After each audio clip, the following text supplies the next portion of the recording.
right. So thank you to everyone who's joining us for this webinar.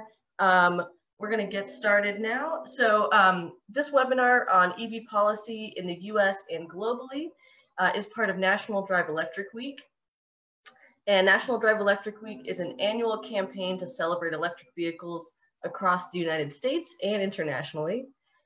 This event is presented locally by Plug-in America, but National Drive Electric Week is presented nationally by Plug-in America, Electric Auto Association, and Sierra Club. All right, so today we'll be joined by myself. I'm Kylie Morgan. I am with Plug-in America, and I manage National Drive Electric Week and our April program, Drive Electric Earth Day. We'll also be joined by policy specialist from Plug-in America, Pete O'Connor. Also by the Electric Circuit from Croatia. And colloquially, his name is Steve. I'm sure he can tell us how to pronounce his name though when he comes on. And then next we'll be joined by Chris Nash from Australia, and also Ellen from the Dutch Electric Vehicle Drivers Association. So before we get started today, I wanted to give a huge sponsored thank you to our platinum sponsor, Nissan Leaf. They've sponsored Drive Electric Week since 2012, and really they've been an amazing supporter of the program. So before we get started, I'm gonna play a brief video from them.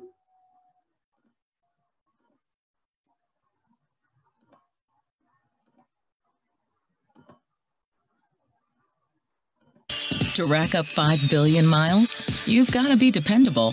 The all-electric 2020 Nissan Leaf. J.D. Power's most dependable compact car.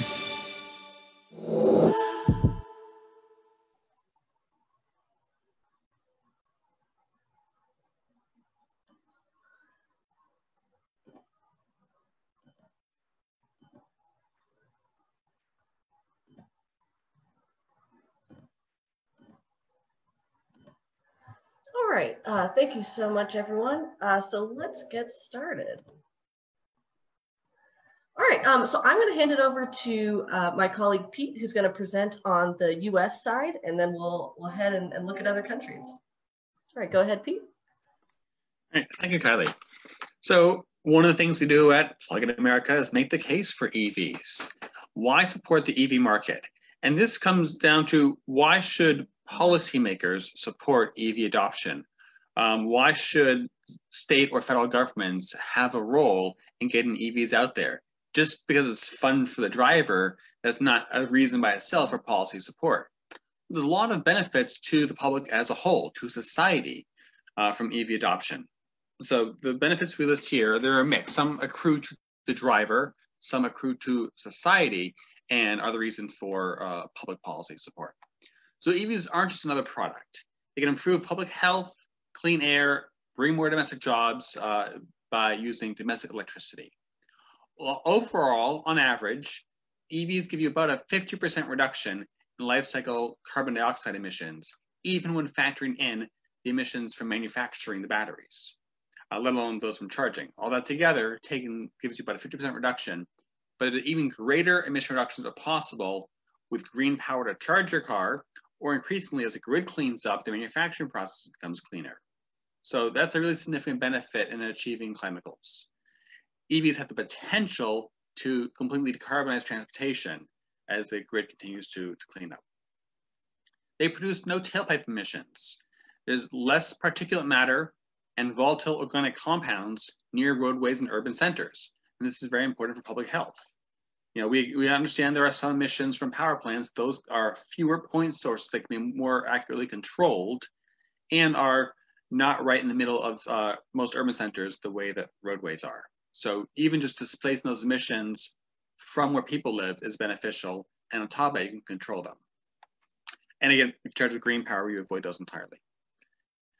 Benefiting the drivers, EVs have a lower cost of operation, lower fuel costs, lower maintenance cost. Because they have less cost per mile, they're well suited to high mileage applications such as shared mobility, where the cars get more miles per year. This could be ride sharing, such as Uber and Lyft, or car sharing, things like Zipcar.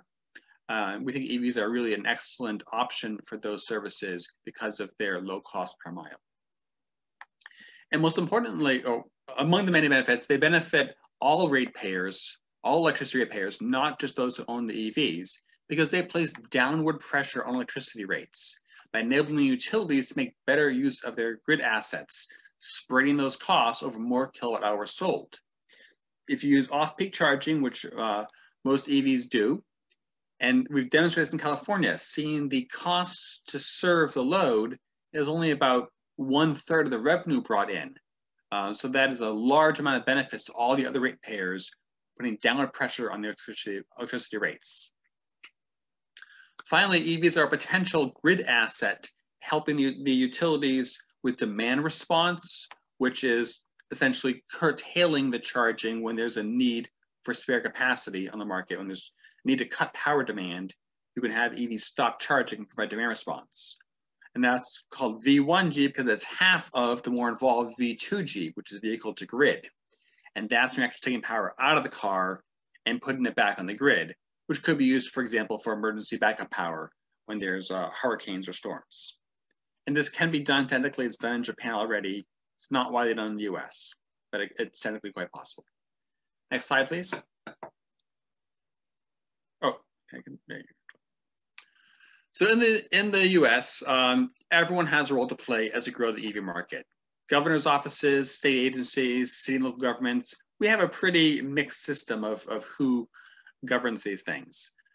Local regulators, transit agencies. We outline in our new Achieve Model Policy Toolkit a number of policies to accelerate EV adoption. And this just came out in August. It's a new iteration of this report that we've done with Fourth, Sierra Club, and the Electrification Coalition. Some of the sample model policies that we note include executive orders, fleet mandates, purchase incentives or rebates, education outreach was one of our strong points, funding for charging infrastructure, battery assurance programs as California has, and many more. So we talk about this in our toolkit, and we can send out a link to all attendees. I don't think we have a link in here, but we can send out a link to all attendees about this toolkit. Next slide, please. So the major policies in the US that encourage EV adoption is a federal tax credit, which provides $7,500 for the first 200,000 vehicles sold by each manufacturer. Some manufacturers have expended those, others still have many available. The Advanced Clean Cars program, which lets California set higher standards for vehicles, including the zero emission vehicle standard. Some regional policies on clean fuels, trying to reduce the carbon emissions of transportation fuels, which benefits electric vehicles, either directly or indirectly. And the Volkswagen settlement, which provided a considerable amount of funding for different projects to expand EV infrastructure. Some of it directed to the states and some of it done through Electrify America. The federal level, we've not had a lot of success at really pushing climate policy, but we have had some support for EVs, the tax credit, as I mentioned. And there's a bill to pass the House of Representatives to extend that, renew it and extend it up to 600,000 vehicles per manufacturer, which would enable those that have expended those credits to get more and thereby increase EV sales again. This passed the House, did not pass the Senate. We look forward to seeing what happens with the next Congress and getting this HR 2 bill passed. And that includes a great number of incentives for EVs, measures, transportation funding, transit. It's a pretty comprehensive transportation bill. We naturally are focused on the part that applies to EVs. Next slide. We've had a lot of success at the state and regional level. Much of the policy work in the US is done by the states. The zero emission vehicle agreement, that standard is now implemented by, I think, 10 states already and 4 more in the process of joining it, which is states who are choosing to follow California's advanced standards for clean vehicles. There also recently was a advanced clean trucks rule for medium and heavy duty vehicles. And again, 15 states plus the District of Columbia signed on to support California and adopt similar goals. And these states represent 40% of goods moved by truck in the United States. So this switch would make a major difference in cleaning up the heavier vehicles, in addition to the light-duty vehicles that we focus on primarily. Most recently, California announced that it would phase out internal combustion engines, no new sales of gasoline engines after 2035, or diesel. And that's a major shift. Now, that's been done with more aggressive timelines in parts of Europe, but then also other European countries are behind that in the timeline. So California's kind of right in the middle. And we sort of see other states moving forward with that, following California's lead, as they have done on many aspects. Unfortunately, there are some negative policies where we are playing defense, trying to push back against changes that would hurt the EV market. Both at the state and federal level, we have heard a push to slap fees on electric vehicles, make up for the gas tax they don't pay. The context of this is that there's a massive shortfall in transportation funding, which is not due to EVs, but due to the fact that we haven't adjusted these gas taxes for inflation or for improving fuel economy in many, many years. So EVs do not make up even 0.2% of this shortfall, and really don't need to be the ones making it up. So we pushed back on the state level, and then there was a federal bill talked about that would slap fees on EVs, but that hasn't passed either. And then the current administration has tried to roll back the fuel economy standards, which are CAFE, corporate average fuel economy. They've tried to roll that back, and we've pushed back against that, and there's legal challenges ongoing in that regard. And they've tried to strip California of its authority to set stricter vehicle standards, and we've pushed back against that. And again, there's legal challenges ongoing. And we'll see, as with everything, a whole lot could change in November, so we will see what happens. And that's a quick overview of US policy. Hand it back. All right, thank you so much, Pete. That was fantastic. And also, I forgot to say at the beginning, if anyone has any questions, who's watching it on Facebook Live, if you have any questions, please just add those to the comments. And, we'll be keeping an eye on the comments, and we'll have a Q&A session at the end where we'll ask our panelists any questions you present.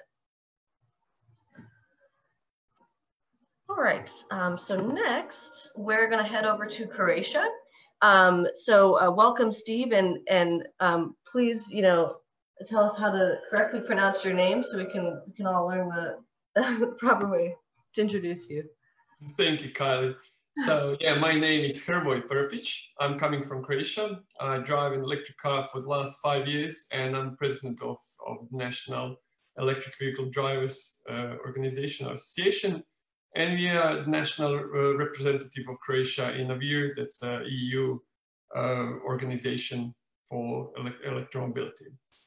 So yeah, we started our organization in less than a year ago, and we want to change the habits of Croatian drivers, because there is no many electric cars on Croatian streets, only 1,000, but we are a small country, so we are just 4 million people, 4.2. So 1,000 cars is still not so much, that's 0.1%. And the reason why people are not using them so much is because they didn't see them, so they don't see the neighbors driving them, so they don't know much about it, and this is what we want to change.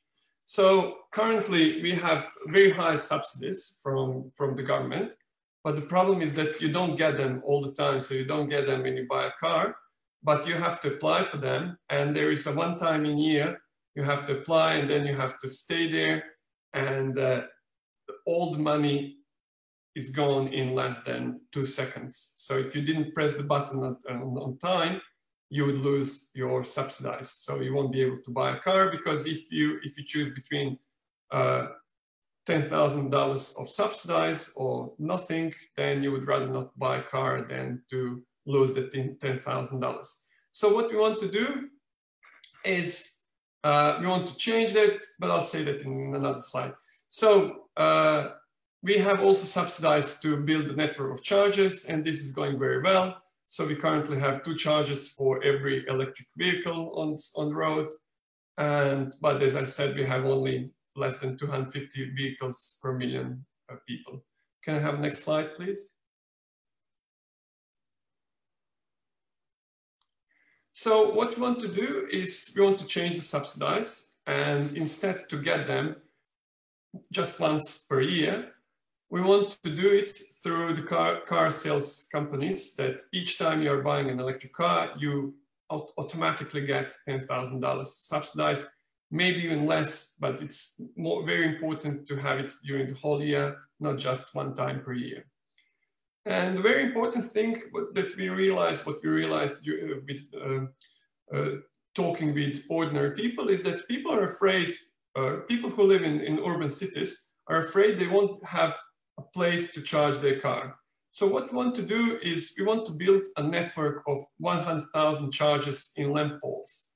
So there is enough electricity, there is already pre-installation for the electricity, and want to change lamps from old type of lamps to LED, and get some extra power from that changes and use it for charging the car. In that way, every people would have a place to charge the car during the night, and people would choose much more easily to buy an electric car than to go with an old IC car. Also, another problem is that IC cars blocking EV chargers. We are now changing the law with the government that these cars will be able to tow away, and in that way release the space for charging. Another law which is already introduced is that on every garage, new garage or parking space, a builder should have a pre-installation for possible to install a charger. In that way, when you buy a new flat, you will be automatically have an option to put a charger on your parking space, and in that way, also you would be able to choose an electric car, not to be able to charge only on public chargers, but also on your private one.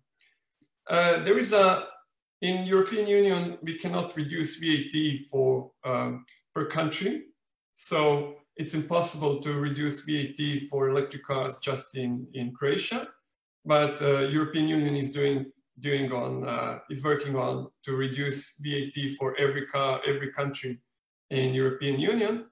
But what we can do is when a company buys anything that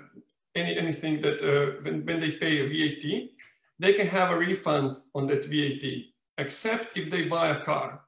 So what we want to do is the same thing like they did in Portugal, that when companies buy a car, an electric car, to be able to get refund on VAT for electric car.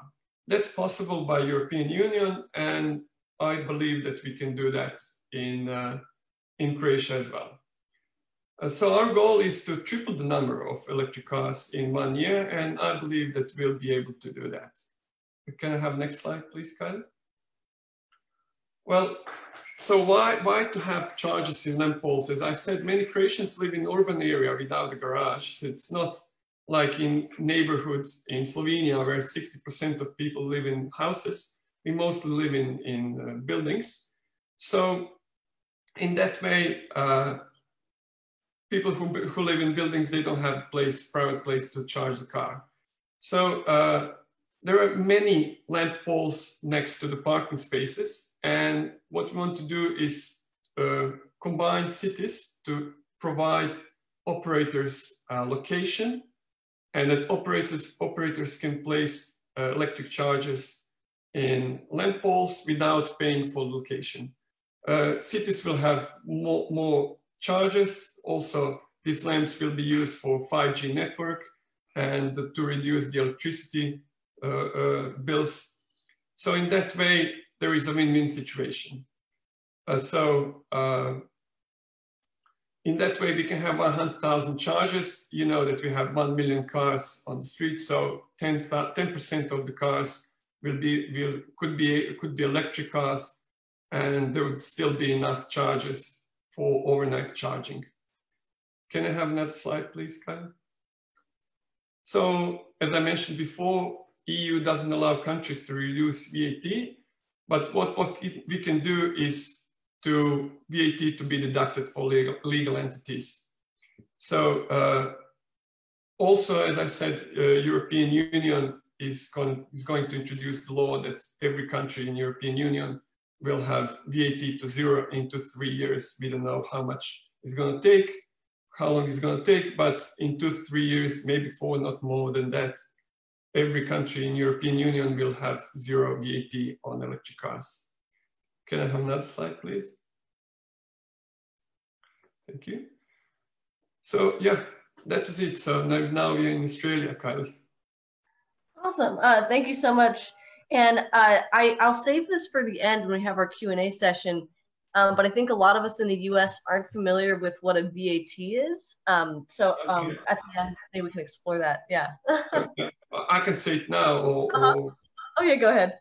Yeah, so you have a tax, like a retail tax. You have a VAT tax, which is kind of flowing with the item that it's when a wholesaler buys an item, it pays VAT to the producer, and then pass that item with the VAT, and then get to the retailer, and then retailer pays the whole VAT until that point, and wholesaler get the money from the retailer and pay just the difference between the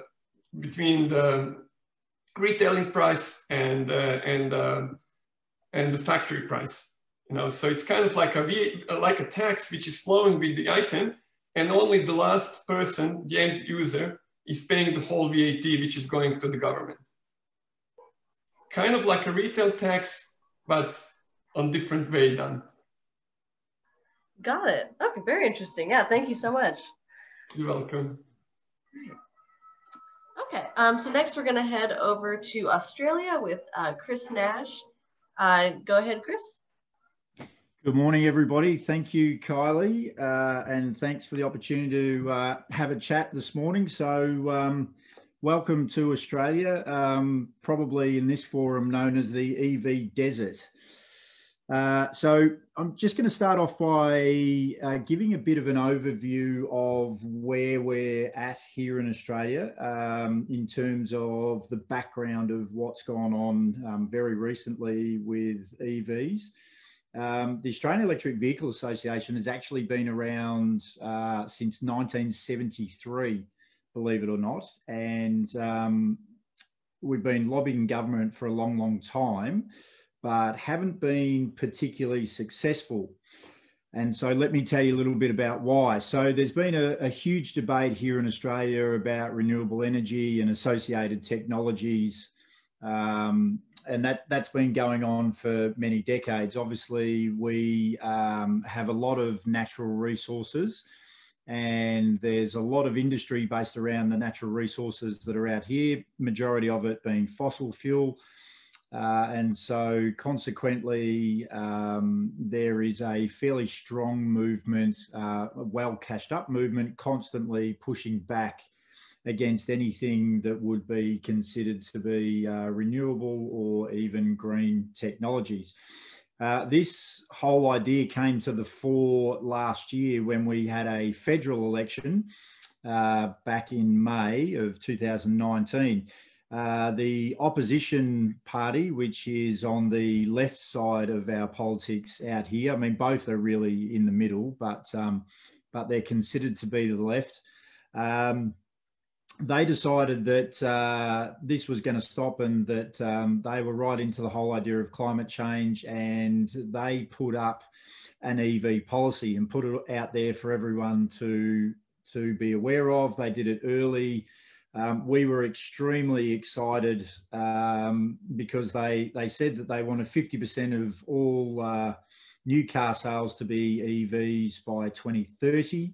And should they get into government, they were immediately going to invest $57 million into the EV industry to get it up and running and start Australia working towards some of the more lofty goals that have been set by other countries. That obviously the Australian Electric Vehicle Association made us extremely excited about what the potential was, because at that stage it was looking very much like the opposition were going to win the election.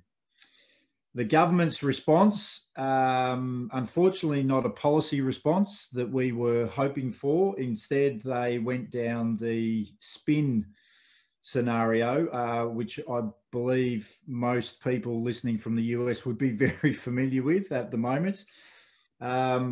So the spin resulted in our now Prime Minister making several statements, as two of which I've quoted there. That EVs will ruin your long weekend because you won't be able to go anywhere with any particular distance because the batteries don't last and then you can't charge, etc., etc. All about the range anxiety, and that that tradespeople would lose their utes. We call them in Australia pickup trucks, they're called in the US. They would lose their utes because there isn't a proper range of electric utes available. Pretty disgusted with that outcome, and pretty disappointed that we would have such a public figure making those statements. Unfortunately, the election narrowly went to the government, so they were returned. And consequently, in Australia, we have no national EV policy. Next slide, please. So Australia is also set up on a state-by-state basis, not dissimilar to the US. So I've listed here what is going on state by state. And as you can see, in comparison to the majority of other countries, not a lot. Our smallest territory is the Australian Capital Territory, where we have our parliaments. It's called colloquially in Australia, the ACT. And they have just released at the start of this month a brand new policy on EV sales, and they're looking to have all new vehicle sales at 90% EV by 2030, which has been extremely welcomed by people within the industry.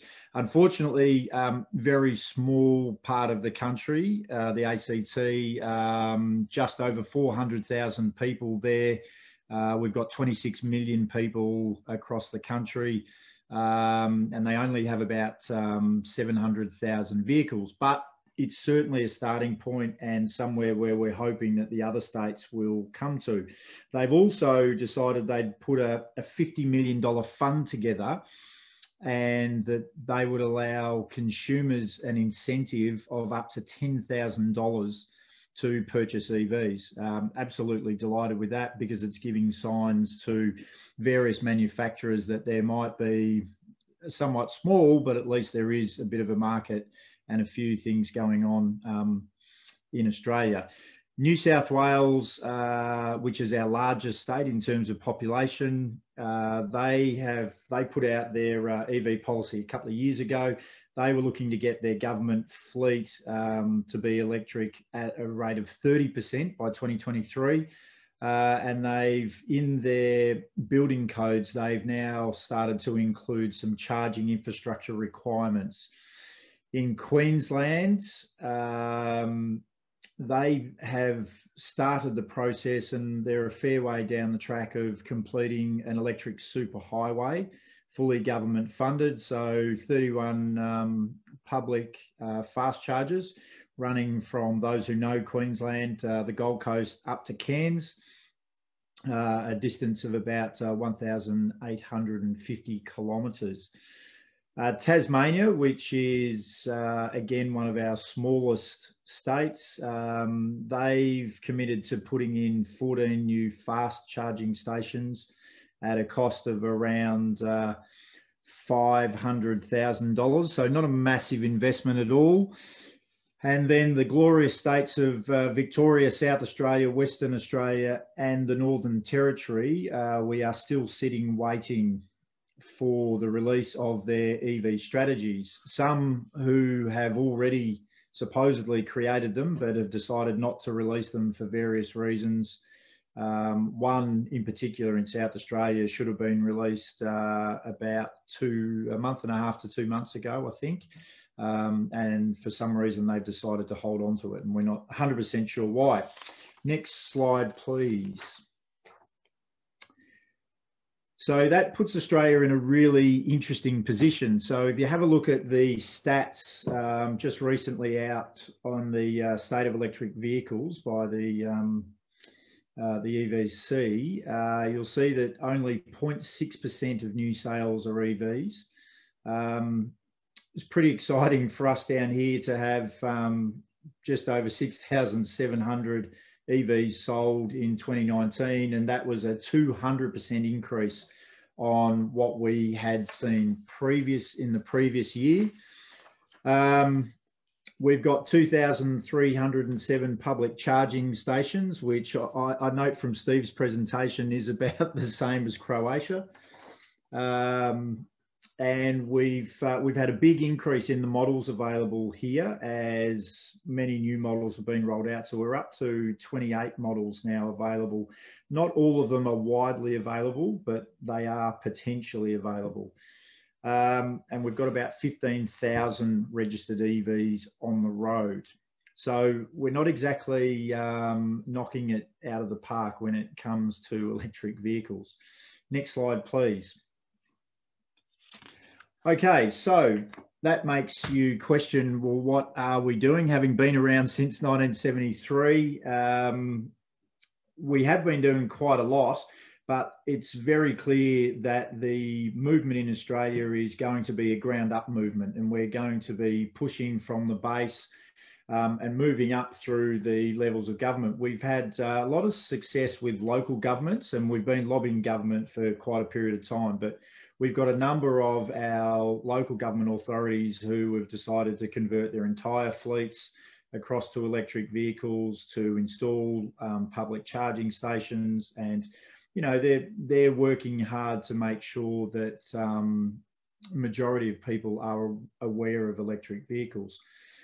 We run public forums and webinars and meetings. We do presentations, media, all sorts of bits and pieces to make sure that we're constantly in the press and people are aware of the EV movement, that they're having their standard myths dispelled, especially when the Prime Minister is talking rubbish about what happens with electric vehicles. We run a number of test drive days around the country. We feel that the best way to get people involved and really excited about potentially driving an electric vehicle is to get them in driving an electric vehicle and give them what we call the EV grin. At our expo last year in Sydney, we did over 1,000 individual test drives within 2 days. And so it's that sort of activity that seems to be building the movement, albeit slowly, but it's building the movement here. We've started crowdfunding charges around the country. This has been very popular in Western Australia, who are probably at the back of the bunch at the moment in terms of the government over there, the state government signing on and doing anything. So been working hard with local governments, and we've started crowdfunding some charges, and we're trying to build up our own electric highway. Western Australia is a very big place, probably not dissimilar to California in terms of size, and so there's a lot of distance between towns. So something that we are pretty passionate about and has been working quite well at the moment. We organise conferences and expos. In fact, we've got a really big online conference coming up on the 27th of November, which this year will be the largest EV-only conference ever held in Australia. We've got over 40 speakers at that one. We've been getting really good crowds at the expos. Again, that's been building up. The expo that we would have had in Melbourne this year was expecting to have 10,000 people a day. And again, lots of test drives, and it would have been the largest EV display ever seen in Australia with over 100 vehicles on site. But the virus has taken care of that. I guess if anyone's interested in having a look at our online conferences, they're also available. It's not a great time zone, but it may fit for some people. We've also been doing and regularly attend events, as many of the drivers associations do across the world, to demonstrate the vehicles and make sure that people have a great understanding of what's going on. So that's the policy report from Australia. All right, thank you so much, Chris. That's great.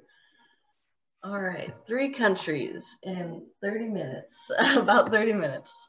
Great time. So next we're gonna head over to Ellen, who's gonna give us an overview of Dutch policies. Yeah, go ahead, Ellen. Thank you so much. And thank you so much, Chris, for your explanation of the difficulties you have in Australia. Like, you've got so much space, and in our country, we have so many people and we don't have much space. So in a way, it's so much easier for us to have a sort of a development of EV, of electric vehicles. So I want to tell you a little bit about who we are. We are this association with about 6,000 members. We started in 2014. That was the day when we had our first Dutch policy around plug-in and electric vehicles. So that was really the time when there was a need to have a good organization. And what we do is the threesome. Like, we give information because there's so much fake news that you need to tackle. And I'm sorry, it's just someone pushing on my door, but there's so much fake news that you need to tackle around EV. So it's important to have good information to inform the people well on all sorts of levels. We work in a good community, like Chris and like Stephen. We organize all sorts of events, and the lobby. It's on the national, regional, but also European level. Next slide, please. Yeah, before I go to our policy, I just want to explain you something, what the situation is in the Netherlands. Next slide. We have got about 230,000 electric vehicles at this moment. And as you can see, it's about 130,000 full electric battery cars. And we've also got a lot of plugins. But as you can see, since 2016, we changed our policy so that the plug-in hybrids went constant. So now we only support battery, fully electric cars. That's the main image of our Dutch policies. Next slide. If you want to know what sort of cars you can buy here, Tesla Model 3 is very popular. But as you can see, the new Volkswagen is really coming into town now. So those were the numbers in August, but I'm sure that in September, October, the i3 will be very popular. So this is what you can buy in the Netherlands at this moment. Next slide, please. And just to get to an idea of how we work in the Netherlands, we've got loads of people that don't have their own house, and well, they do have their own house, but not their own parking spot with their house. So public charging is important for us, and we've got about 60,000 charging points, and about 1,500 are fast chargings. So that's really one of the key components of our charging infrastructure. And we've got about 60,000 private charging points as well. Next slide, please. Just in a global perspective, what you can see is that since we are such a dense country, we have got a good charging infrastructure. We've got a good electricity system, which helps us. So that it was also a big stream for having all these EVs sold. So we are so we are at this moment, we are happy to have these number of EVs, and about together with other countries like Norway, Iceland, Sweden, and China, we were happy last year to be one of the countries where more than 1.5% of the total fleet was electric. And next slide, please. Like in Croatia, we have our subsidy as well. And we started on July 1st. It didn't run out in 2 seconds, but it ran out in a week. And what you can see is that they're subsidized for new car sales and occasions, used cars. And for the new cars, it was sold out in 1 week. But for the occasions, for the used cars, there's still some subsidies. And as you can see, those were the numbers that we give the subsidy for. If you go to the next slide.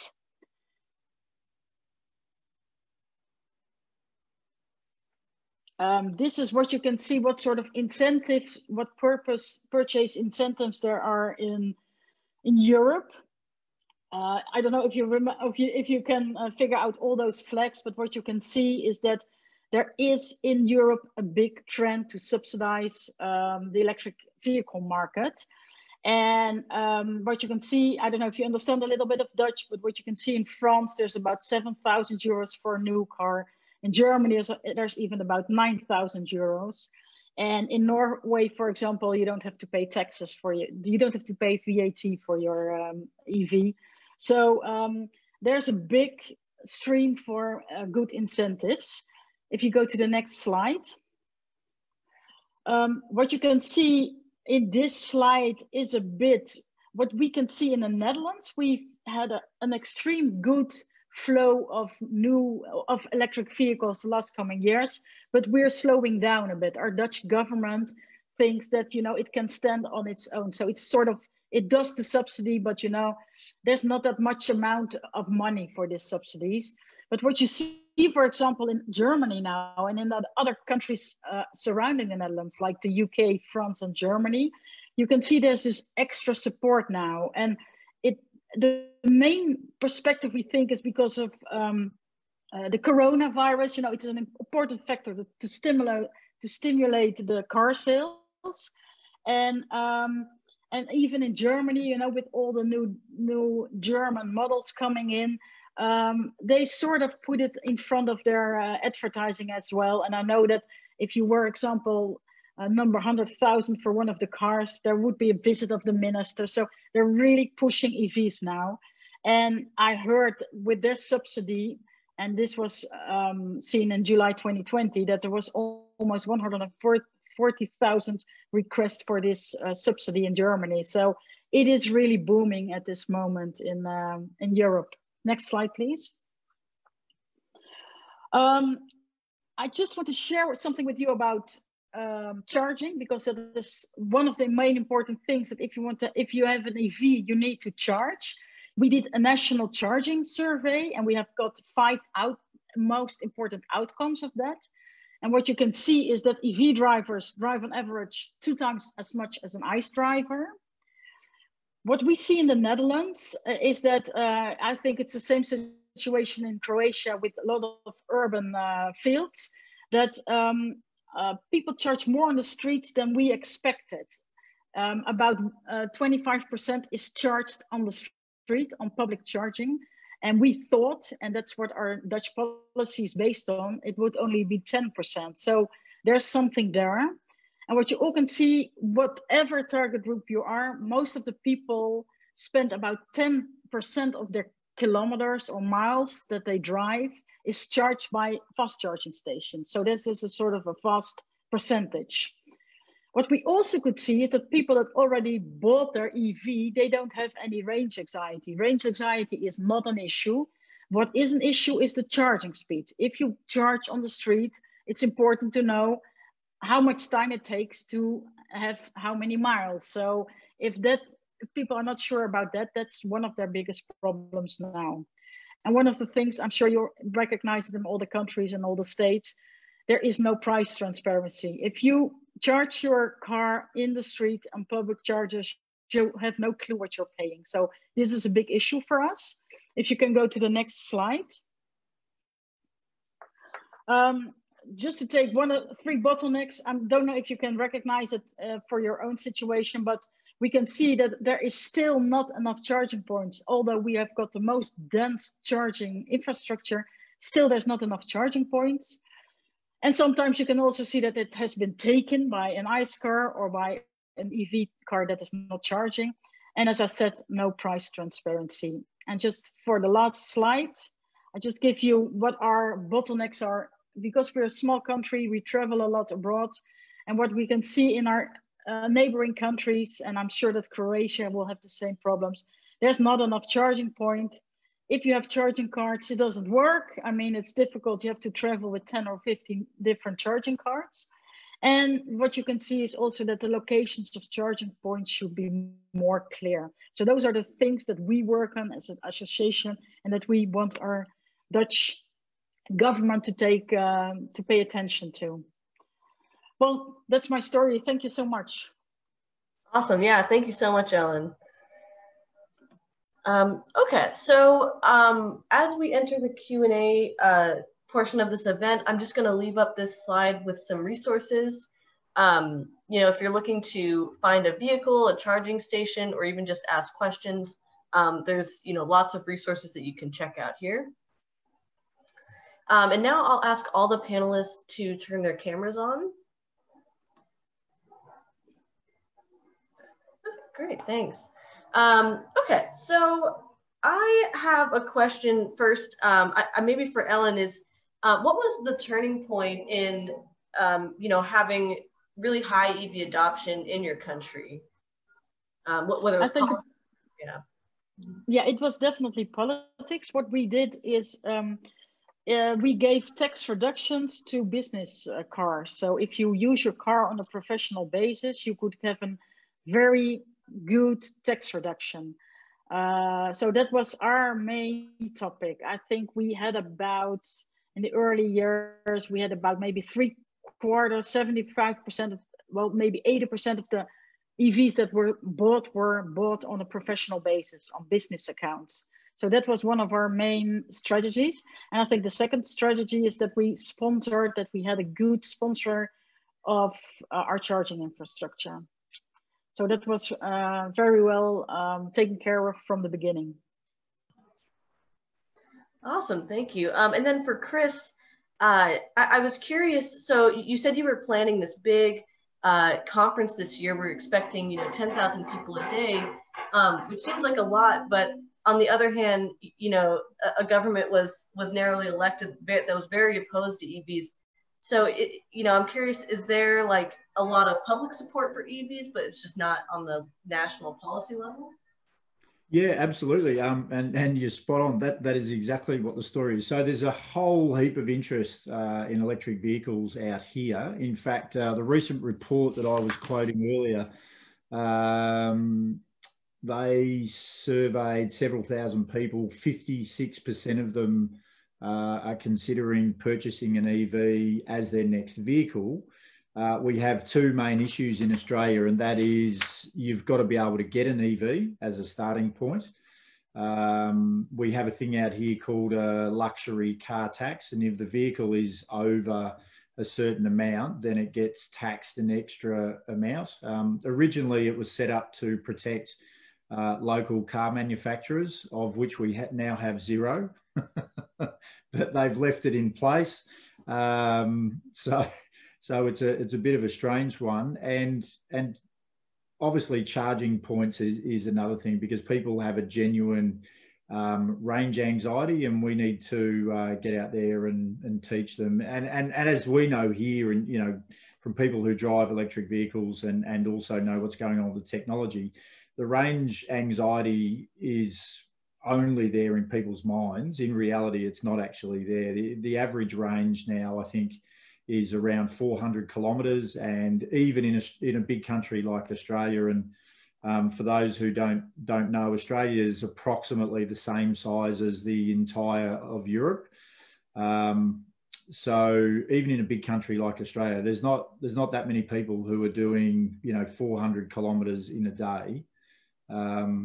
So, you know, your standard driving, you can actually get away. I think the last survey suggested that the majority of Aussies were doing about 30 to 40 kilometres per day as their standard commute.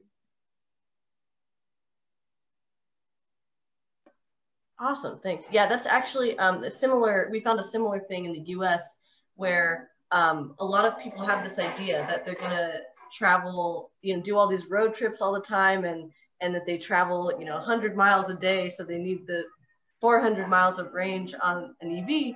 But surveys, you know, and studies show that you actually only travel about, I think it was 30 miles a day on average. Yeah. Yep. Yep. People buy their electric cars for their holiday times. Yeah, that's right.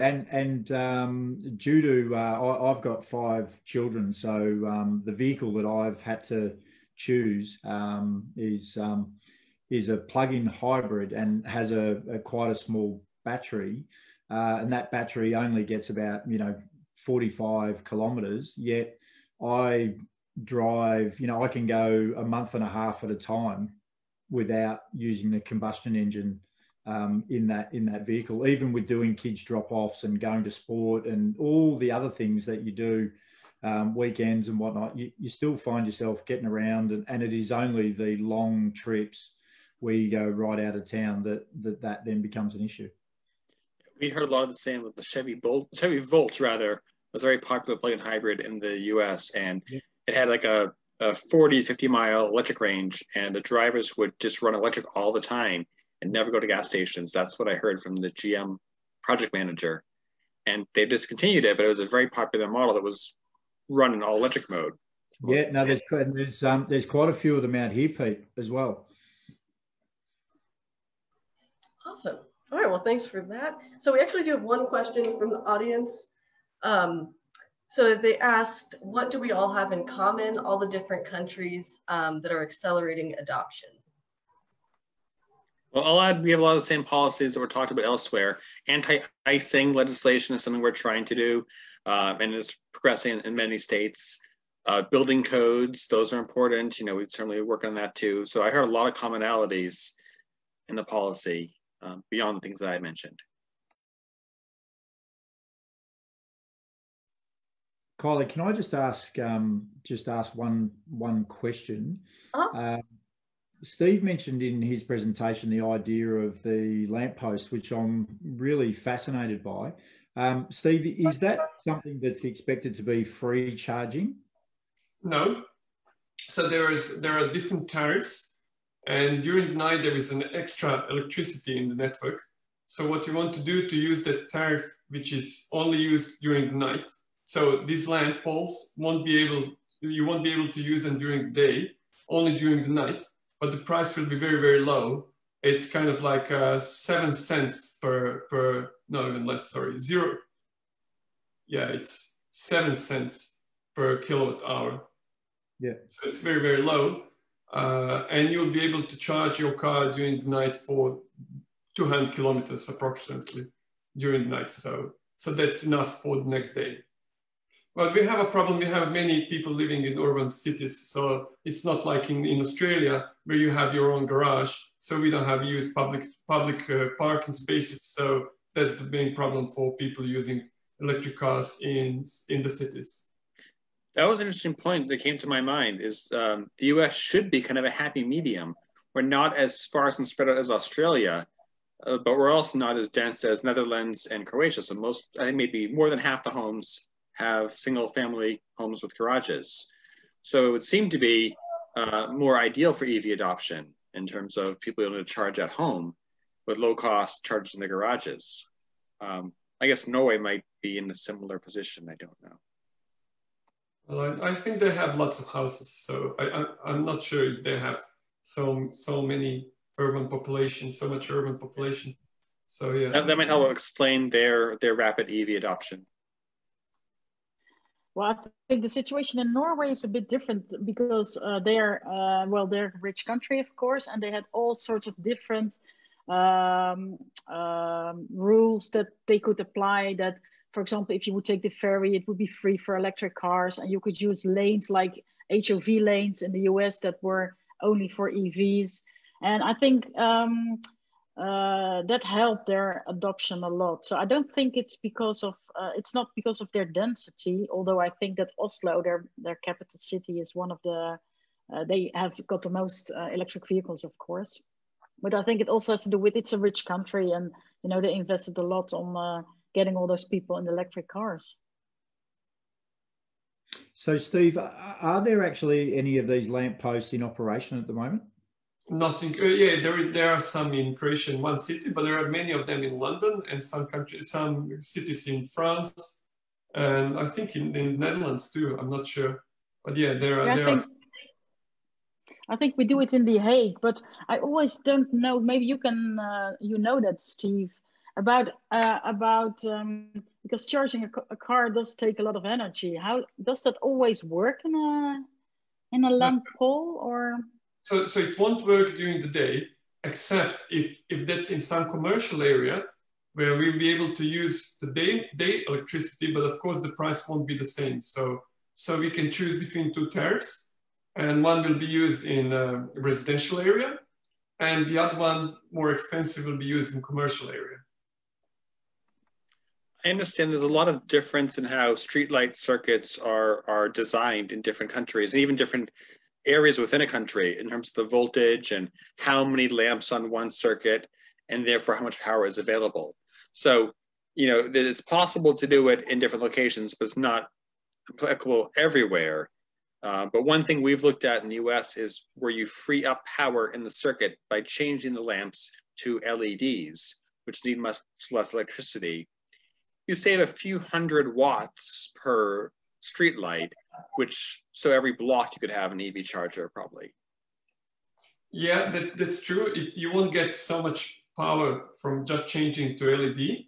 But what we have, so the current installations in these lamps are very, very huge. So I don't know if I can go very technical, but there is 16 square millimeters a wire in each of them. So for each, we have 3-phase electricity in Croatia.